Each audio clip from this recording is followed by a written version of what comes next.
Now to the crisis in the Middle East. The U.S. ambassador to the UN says America is aiming to turn the temperature down in the Middle East as fears of an Iranian retaliatory attack on Israel looms.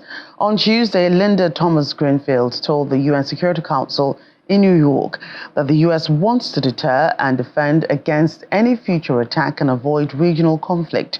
There are fears Iran could retaliate against Israel following July's assassination of Hamas leader Ismail Haniyeh in Tehran, although Israel has not taken responsibility for that killing.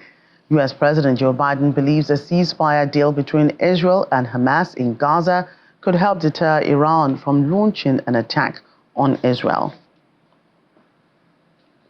Meanwhile, the United Nations has held an emergency council meeting on the rising tensions in the Middle East.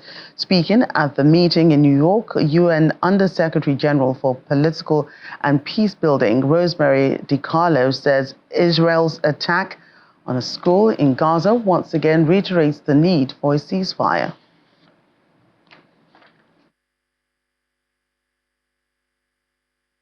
The devastating Israeli attack on the El-Tiban school in Gaza City, which prompted this meeting, points once again to the desperate need to reach a ceasefire, free the hostages, and scale up humanitarian aid to Gaza. If the slide towards an even greater catastrophe is to be halted, the parties must end all escalatory rhetoric and actions.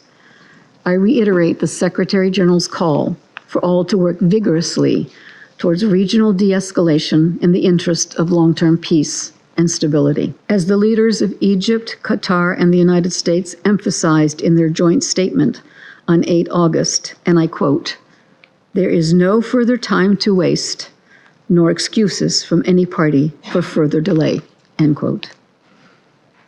Their call for immediate relief to the people of Gaza and the hostages and their families must be heeded.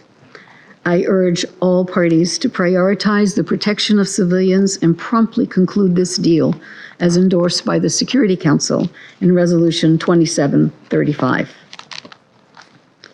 The United Nations is committed to supporting all efforts towards this goal and remains in close contact with the relevant parties.